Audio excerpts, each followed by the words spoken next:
इस news channel पर जो भी वक्ता ने कहा वो उसकी अपनी राय है, जिसकी पुष्टि नेशन न्यूज इंडिया नहीं करता। धन्यवाद। इंसाफ जिन मुद्दों को समाज के सामने इंट्रोड्यूस कर रहा है उस पर विशेष चर्चा माननीय सुभाष कुमार जी ने की। हर एक संगठन की एक भूमिका रहती है समाज के अंदर। आदरणीय मूलचंद जी की अभी बात राहुल जी कर रहे थे, वो अपने समय में उन्होंने अनेक आंदोलन किए। संविधान की समीक्षा की बात वाजपेयी के समय में चल रही थी, तब उसके खिलाफ उन्होंने आंदोलन किया, सफल आंदोलन किया। फिर एक बड़ी गंभीर समस्या देश के सामने आज जो दिल्ली के मुख्यमंत्री बने हुए हैं मिस्टर केजरीवाल, अन्ना हजारे, इन्होंने एक बड़ी गंभीर समस्या देश के सामने लोकपाल की बात करके की थी। एक लोकपाल की बात ऐसी थी, वो एक लोकपाल संविधान के ऊपर बिठा देना चाहते थे, हमारे संसद के ऊपर बिठा देना चाहते थे। उसके खिलाफ जो मुहिम देश के अंदर, दिल्ली के अंदर जो चलाई, उसके अंदर भी इंसाफ ने और आदरणीय मूलचंद जी ने दूसरे जो संगठन थे उनके साथ मिलकर एक सफल आंदोलन चलाया।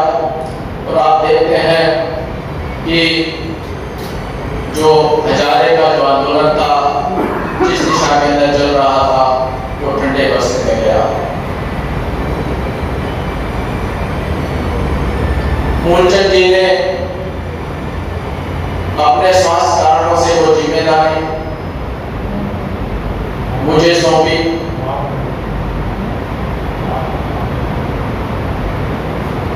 हम 84 से माननीय मूलचंद जी के साथ काम कर रहे थे। जब जिम्मेदारी आती है तो जिम्मेदारी को कैसे पूरा किया जाए, ये प्रश्न खड़े होते हैं। तो बाबा साहब ने आखिरी दिनों में कहा था कि पढ़े लिखे लोगों ने धोखा दिया। इसके साथ में ये भी कहा था कि मैं देश के गरीब लोगों के लिए कुछ कर नहीं पाया हूं और इस देश के गरीब लोगों के लिए मुझे आगे कुछ काम करना है। तो आगे क्या क्या काम करना है, वो काफी काम तो हमें संविधान के अंदर देखने को मिलते भी हैं कि हमें समता, स्वतंत्रता, बंधुता और न्याय का कॉन्स्टिट्यूशन हमें दिया, ये उद्देश्य हमें दिया। लेकिन आप इनमें यदि विचार करेंगे तो हमने उद्देशिका में एक बात रखी है और संविधान में बातें हैं। यदि आप दोनों में तालमेल देखेंगे तो आपको ये एहसास हो जाना चाहिए कि संविधान के अंदर उतनी सभी बातें नहीं है जो उसके जो उद्देशिका में रखी हुई है। यदि संविधान के अंदर वो सभी बातें होती तो उसे हमें उद्देशिका में रखने की जरूरत नहीं होती। यानी समता, स्वतंत्रता, बंधुता और न्याय की व्यवस्था हमें करनी है और उस व्यवस्था की दिशा में हमें संविधान को आगे बढ़ाना है। तो देश में समता, स्वतंत्रता, बंधुता, न्याय क्या है और इसको कैसे स्थापित होगा, ये मेरे सामने प्रश्न रखा। मैंने अपने हिसाब से अपने सामने प्रश्न रखा तो मैंने देखा कि हमारा जो सामाजिक मूवमेंट है, सामाजिक आंदोलन है, वो ज्यादातर आरक्षण के लिए टिकट घूम रहा है, और उस आरक्षण को मैं मना नहीं करता हूं कि आरक्षण ठीक नहीं है, लेकिन यही सफिशिएंट नहीं है। ये मैंने विचार किया कि हमारी 98% पॉपुलेशन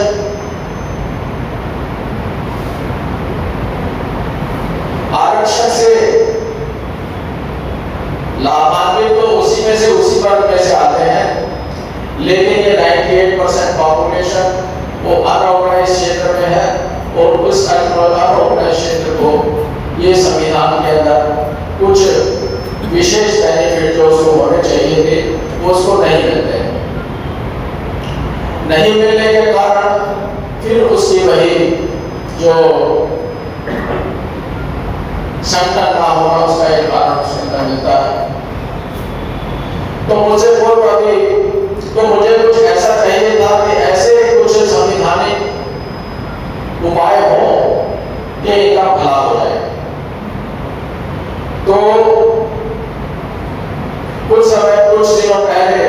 वर्ष पहले मुझे एक ऐसा आर्टिकल मिला था जिसमें बाबा साहब का ये प्रश्न रखा गया था कि ये संपत्ति के अधिकार के केवल में नागरिकों को संपत्ति का अधिकार दिया जाए, और जिस तरह से बिना उसके अंदर किसी तरह की सीमा की और इस तरह से दिया जाए, ऐसा विचार बाबा साहब का नहीं था। एक कारवान मैगजीन का हवाले से एक स्मारिका बाबा साहब की निकली थी बॉम्बे के अंदर, तो वहां पर एक आर्टिकल उसमें था जिसमें मुल्कराज आनंद और बाबा साहब की चर्चा को उसमें जिक्र था। उसमें मुल्कराज आनंद जी बाबा साहब से पूछते हैं कि आपने संविधान के अंदर संपत्ति का अधिकार रख दिया, इस संपत्ति के अधिकार से ये जिनके पास संपत्ति है उनकी तो संपत्ति सिक्योर हो गई, वो तो उनकी संपत्ति आप ले नहीं सकते हैं, लेकिन जिनके पास संपत्ति नहीं है उनका क्या होगा? तो बाबा साहब ने उनको यही जवाब दिया कि कुछ जिम्मेदारियां सरकार को दी है, और सरकार की जो जिम्मेदारियां हैं, मेरा समाज सरकार की संगठित होकर उसकी संभाल, ये जो सरकार की जो जिम्मेदारियां हैं इनको इम्प्लीमेंट कराएगा और अपना भला कराएगा। तो हमने जो सरकार की जिम्मेदारियां थी, आज हमारे सामने एक उसका दूसरा ही रूप प्रकट हो रहा है। अभी कुछ समय पहले सुप्रीम कोर्ट ने ये निर्णय दे दिया कि अभी सरकार किसी की निजी संपत्ति ले नहीं सकती। तो सरकार का मतलब क्या है? सरकार आज के हालात में लोकतंत्र, और लोकतंत्र का मतलब लोग उसके मालिक। लोग का मतलब क्या है कि हम चाहे जैसे भी हैं, हम अपने लिए जो निजी संपत्ति के जिनको देश की धन दौलत के ऊपर जिन्होंने कब्जा कर लिया है, हम उनसे उनका नहीं ले सकते। जो उनके पास है वो हम उसको नहीं ले सकते, चाहे वो समाज के लिए नहीं बनेगा। तो आज हम देख रहे हैं समान संपत्ति की बात एक तरफ हम कर रहे हैं, दूसरी तरफ हमारा संविधान को जो चलाने वाले हैं, हमारी जो जुडिशियरी है, वो उसके विपरीत निर्णय दे रही है। तो कहीं ना कहीं मैं इसके अंदर जो पुराना हमारा आंदोलन था, उस आंदोलन के जो विरुद्ध जो बातें होती हैं वो हम उसको देखते हैं कि जब हम कोई लड़ाई के अंदर जाते हैं, हम आंदोलन करते हैं, तो हमारी काउंटर फोर्सेस उसके हिसाब से उसमें अड़ंगा लगाती है। तो हम 4 साल से 6 साल से समान संपत्ति की बात कर रहे थे, तो हमारी बात को मैं समझता हूँ काउंटर करते हुए ये जो कोर्ट ने जो है, सुप्रीम कोर्ट ने निर्णय लिया है कि समान संपत्ति की बात आप करते हो, तो हम तो ये कहते हैं कि पूंजीपतियों की संपत्ति आप ले ही नहीं सकते, तो निर्णय लिया है। मैं इसको थोड़ा पीछे जा रहा हूँ कि ये वापसी का एक आंदोलन चला था कि जिसके अंदर हम सत्ता की तरफ बढ़ रहे थे कि सत्ता हमारे पास आएगी, और सत्ता आएगी तो सत्ता के हाथ से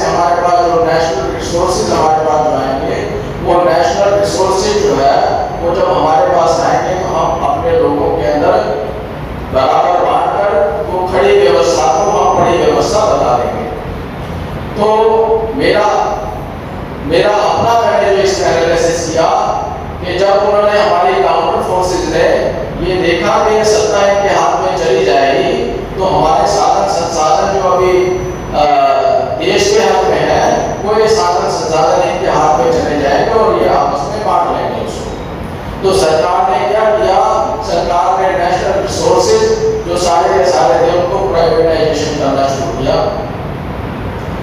और अब प्राइवेटाइजेशन की दौड़ तो आज की जो सरकार है वो उसको तो बड़े पैमाने से करने का प्रयास कर रही है।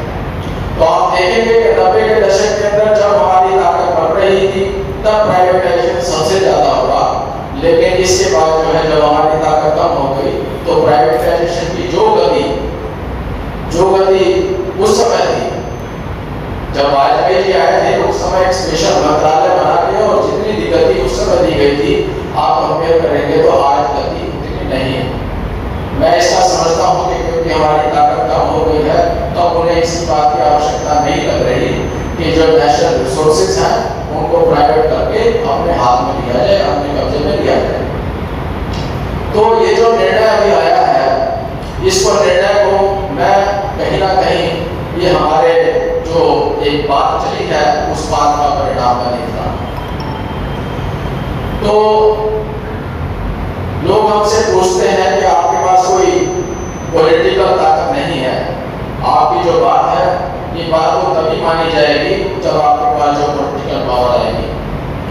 कहीं ना कहीं उनका कहना ठीक है कि ये जो बदलाव आते हैं ये पॉलिटिकल पावर से ही आते हैं, लेकिन मैं ये भी कहना चाहता हूँ, मैं ये भी समझाता हूँ कि political power absolute political power होना जरूरी नहीं है। एक पर्सुएसिव और एक उसको प्रभावी पावर जो है वो प्रभावी पावर से काम चल जाता है। बाबा साहब ने आरक्षण दिया, दिलाया, ये हम कहते हैं, लेकिन क्या बाबा साहब के पास ऐसी कोई एब्सोल्यूट पावर थी? क्या वो प्राइम मिनिस्टर बन गए थे कि जहाँ प्राइम मिनिस्टर बनने के बाद उनके पास एब्सोल्यूट पावर आ गई थी और उन्होंने हमें आरक्षण का दिया? लेकिन जो न्याय की बात होती है वो न्याय की बात के साथ लोग खड़े होते हैं और न्याय की बात जब जनता समझती है तो जनता का जो प्रेशर ग्रुप बनता है उस प्रेशर ग्रुप से न्याय की बात जो है शामिल हो जाती है। तो हम जो बात कर रहे हैं वो किसी के अन्याय की बात नहीं कर रहे हैं, हम यही कह रहे हैं कि समान संपत्ति का अधिकार दे दीजिए। हम ये नहीं कह रहे किसी की संपत्ति छीन लीजिए, अधिकार दे दीजिए, किसी की छीनने की जरूरत नहीं है, लेकिन जिसके पास ज्यादा है उसकी संपत्तियों 15-20% से बढ़ रही है। आप अदानी अंबानी भी देखते हैं। मैं अभी फोर्स की अभी पिछले कुछ दिन पहले जो एक नई लिस्ट आई है उनकी टॉप 100 का, मैंने उनका टोटल किया। जो देश के जो 100 सबसे बड़े अमीर लोग हैं उनके पास 100 लाख करोड़ की संपत्ति है। अंबानी के पास 10 लाख करोड़ की संपत्ति है और टॉप के 100 लोग हैं उनके पास जो है 16 करोड़ की संपत्ति है। तो हालांकि देश के अंदर कैसे हिसाब उन्होंने लगाया है, क्योंकि देश में तो जैसे देश की जनसंख्या गिनी जाती है ऐसे देश की दौलत कहीं देश ने गिनी नहीं है। वो गिनते नहीं है जानबूझ के कि यदि गिनी जाएगी तो देश के गरीब लोगों को पता लग जाएगा कि कितने देश के अंदर दौलत वाले कितने हैं। तो ऐसे ही जो कुछ फोर्स हो गए, कुछ है WHO हो जाता है और ये विश्व बैंक वगैरह होते हैं, तो ऐसी संस्थाएं होती हैं, ऑक्सफैम है, क्रेडिट स्विस है, ये कुछ संस्थाएं हैं जो संस्थाएं बताती हैं कि देश के अंदर कितनी दौलत है, लेकिन सरकार नहीं बताती, क्योंकि सरकार के यदि आंकड़े आएंगे तो उनके ऊपर हमें भरोसेमंद होते हैं। तो ये जो प्राइवेट एजेंसी होती है इनके ऊपर सरकार जो है वो गला झाड़ देती है कि इनके ऊपर तो भरोसा नहीं किया जाता और अलग अलग संस्थाएं जो है अलग अलग बातें करती हैं। तो हमने जो 4-5 बिंदु रखे हैं वो बिंदु जो है जो ट्रांसफॉर्मेशन ऑफ सोसाइटी, जो सोसाइटी को ट्रांसफॉर्म करने के लिए जो जिम्मेदार हो सकते हैं। मैं इसके अंदर एक थोड़ा सा जो MMPR सुभाष जी ने थोड़ा सा अपना वक्तव्य दिया था कि 60% जो है वो इंडिपेंडेंट होंगे और 40% पार्टी के चुनाव से आएंगे, और साथ में जो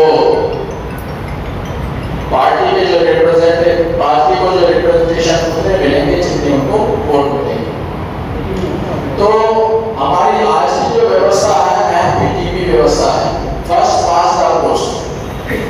जिसको दूसरे से एक वोट ज्यादा मिल जाता है वो चुन के आ जाता है। और अभी भी आप जो पिछली जो लोकसभा का इलेक्शन हुआ है तो उसके अंदर तो आप देखेंगे एक वोट की भी जरूरत नहीं है। इसके अंदर एक वोट की भी जरूरत नहीं है। आपने देखा होगा कि सूरत से आदमी जो चुन के आया था भारतीय जनता पार्टी का, उसको एक भी वोट नहीं मिला। वोट पड़ा ही नहीं, वोट की जरूरत ही नहीं पड़ी। तो ये ऐसी व्यवस्था है कि कोई भी मुंडा मवाली बदमाश वो डिक्लेयर कर दे कि इस कॉन्स्टिट्यूएंसी में मुझे चुन के आना है, और जो खड़ा होगा मैं उसको तो वो चुन के आ जाए। तो इसके अंदर जो हम प्रणाली के अंदर जो सबसे बड़ा खतरा यही है कि यहाँ पे गिरोहबाजी हो जाती है। और आप देख रहे हैं कि देश के अंदर एक जो पॉलिटिकल पार्टी है वो गिरोह की तरह काम कर रही है। एक गिरोह एक काम कर रहा है, दूसरा गिरोह उसकी खिलाफत नहीं कर रहा है। पूरी जनता कह रही है कि ईवीएम का जो मसला है वो हमारे वोट की चोरी हो रही है, तो एक चोरी कर रहा है और दूसरा जो है जिसको हम कहते हैं कि आप जो है इनके विरुद्ध हमारी वोट की रक्षा करो, और दूसरा जो है उसमें लीपापोती कर रहा है। दोनों के अंदर, दोनों पॉलिटिकल पार्टीज के अंदर जो है नूरा कुश्ती चल रही है। और इस नूरा कुश्ती में तो आम जनता का, हम लोग का हाल जो है वो खराब हो। तो कहीं ना कहीं ये जो प्रणाली जो हम इन्हीं सभी बातों को लेकर हमने जो है ये प्रणाली हमने निकाली है, ये हमने नहीं निकाली है। ये आप सुनते हैं कि अंग्रेजों के साम्राज्य का सूरज नहीं छुपता था, तो इन्होंने अनेक देशों को, जैसे भारत आजाद हुआ, अनेक देश दूसरे भी आजाद हुए, लेकिन उन कई देशों ने जब देखा कि ये चुनाव प्रणाली हमारी जो परिस्थितियां हैं उन परिस्थितियों के हिसाब से वो ठीक नहीं बैठती है, तो उन्होंने आपस में बातचीत की, आयोग बनाए और स्टडी किया, और स्टडी करके जो है उन्होंने नई नई प्रणाली निकाली। तो एक ये प्रणाली MMPR प्रणाली जो है वो न्यूजीलैंड में है।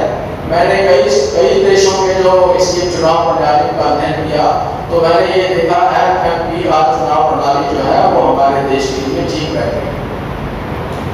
क्योंकि जिस तरह से हमारा अलग अलग आदिवासी है, अछूत है, मुस्लिम्स है, क्रिश्चियन है, इसी तरह से वो न्यूजीलैंड के अंदर भी अलग अलग वर्ग है और उनके लिए जो है अलग से वो दे रखा है। तो एक बात है, इसमें 2 मिनट की बात हो गया कि अपनी बात समाप्त करता हूँ इसके अंदर कि देश में जो आज हम धनाढ्य लोग हैं, धनाढ्य लोग जो देखते हैं वो धनाढ्य लोग वो लोग हैं जिनके देश के रिसोर्सेज के अंदर, जिनकी या तो पहले से उनके पास देश के रिसोर्सेज में बड़ा हिस्सा पहले से चला आता था, या देश के रिसोर्सेज के अंदर सरकारों ने उनको रिसोर्सेज बांटे। जो मोगरा बोर्ड की बात मैंने जब गुजरात में था तो मोगरा बोर्ड के बारे में था कि 50 पैसे मीटर के हिसाब से मोगरा बोर्ड की जमीन जो है अदानी को दी गई थी। मोगरा बोर्ड जो है वो अदानी दी गई थी।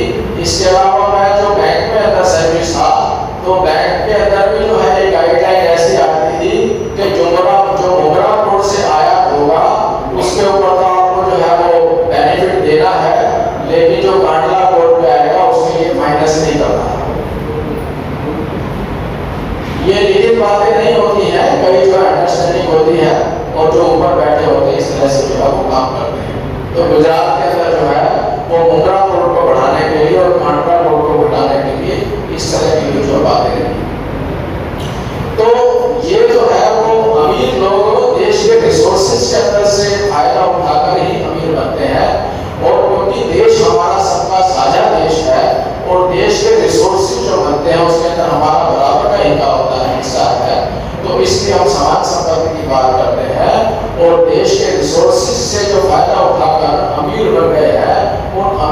ऊपर टैक्स लगा के और उन अमीरों से पैसा लेकर सरकार चलाना, ये पहला काम है। ये आपने एक मैं आपका विचार इसके अंदर जो और डालना चाहता हूँ कि मैं पूछना चाहता हूँ कि क्या हमारे पूर्वजों ने टैक्स देने के लिए हम टैक्स दें इसके लिए हमारे लिए आजादी की थी। आजादी से पहले हम कॉमन मासिस टैक्स नहीं दिया करते थे। सिर्फ जो खेती करने वाले लोग थे, काश्तकार लोग थे, जो जमीन से पैदा करते थे, तो उनको जो है टैक्स देना पड़ता था। जूता बनाने वाला, मटका बनाने वाला, मजदूरी करने वाला, गहना बनाने वाला, या अपनी मेहनत से, शरीर की मेहनत से या बुद्धि की मेहनत से जो कमाने वाले आम लोग होते थे, वो आम लोग टैक्स नहीं देते थे। उस समय का आप देख सकते हैं कि हमारी जो रुपए की वैल्यू कितनी थी, तो उस समय जो जिनकी 500 रुपए की इनकम थी, उनके ऊपर 2% टैक्स लगता था। अब 500 रुपए की इनकम आप हिसाब लगा सकते हैं, उस समय जो है वो जब आजादी के समय में 500 रुपए के होने का मतलब क्या है। अभी मैं पिछले दिनों मैं किसी का कमेंट पढ़ रहा था, उसने सन 73 की बात की थी कि सन 73 के अंदर जो सोने का भाव था शायद 120 रुपये उसने लिखा था, 120 रुपये बोला था। तो आप इसको कंपैरिजन 47 के आसपास की करेंगे कि जब पहला हमारा बजट आ रहा था तो 500 रुपये जिसकी इनकम थी उसको इनकम टैक्स लगता था, तो 500 रुपये की वैल्यू उस समय थी। ये सभी बातें हैं और चर्चा जितनी ज़्यादा इतनी भी कर सकते हैं इसके अंदर, लेकिन अभी हमने बात रखी है वर्ण व्यवस्था की। आज हम डिस्पैरिटी मिटाना चाहते हैं, लेकिन हम डिस्पैरिटी की व्यवस्था की बात नहीं करते।